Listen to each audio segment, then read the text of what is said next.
Twelfth की chemistry का second chapter हम लोग स्टार्ट कर रहे हैं, इलेक्ट्रोकेमिस्ट्री। इस वीडियो में हम देखेंगे कि हमें टोटल क्या टॉपिक्स पढ़ने हैं इलेक्ट्रोकेमिस्ट्री में। एक चैप्टर ओवरव्यू हम लेते हैं। तो जो पहला टॉपिक हमें पढ़ना है वो है इलेक्ट्रोकेमिकल रिएक्शंस।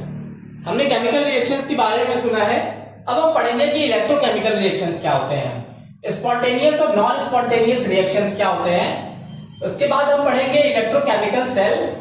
फिर आता है हमारा कोर टॉपिक इलेक्ट्रोकेमिस्ट्री का, वो है electrode potential and redox reactions. यहां से कोर टॉपिक स्टार्ट होता है इलेक्ट्रोकेमिस्ट्री का, या ये कह सकते हैं कि टॉपिक 4 जो ये हमारा है, यहां से लेकर 11th टॉपिक तक हमें ज्यादातर न्यूमेरिकल और डेरिवेशंस कंसीडर करने हैं इलेक्ट्रोकेमिस्ट्री में।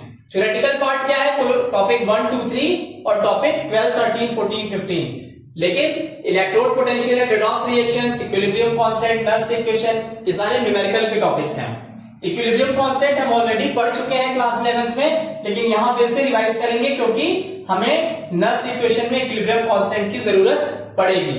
फिर गिब्स एनर्जी, ये भी हम 11th में पढ़ चुके हैं। अब हम कंसीडर करेंगे गिब्स फ्री एनर्जी और किसी इलेक्ट्रोकेमिकल रिएक्शन में गिब्स फ्री एनर्जी को कैसे कैलकुलेट करते हैं, उसका डेरिवेशन और उसके न्यूमेरिकल्स।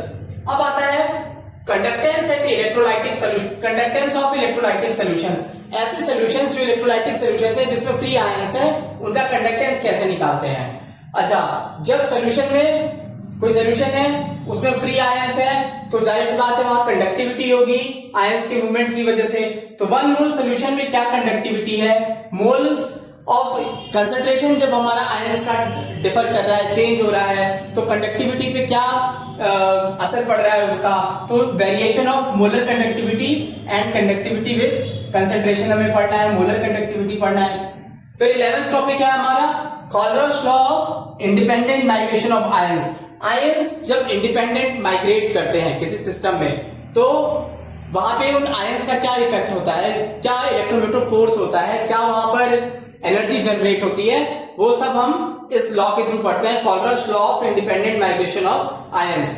फिर उसके बाद हमारे पास ज्यादातर ये थियोरेटिकल टॉपिक्स हैं, electrolytic cells and electrolysis, batteries, fuel cells और कोरोजन। तो हम अपना next topic, next lecture video पे हम टॉपिक 1 इलेक्ट्रोकेमिकल रिएक्शंस और स्पॉन्टेनियस और नॉन स्पॉन्टेनियस रिएक्शंस स्टार्ट करेंगे। Thank you. पिछले लेक्चर्स में हमने सॉल्यूशन टॉपिक को पूरा, सॉल्यूशन चैप्टर जो है 12th की केमिस्ट्री का फर्स्ट चैप्टर, हमने उसको पूरा कवर किया है। उसके थ्योरेटिकल कॉन्सेप्ट तो पूरे ही कवर किए हैं और एनसीईआरटी एक्सरसाइज के कुछ जनरल क्वेश्चंस हमने लिए हैं।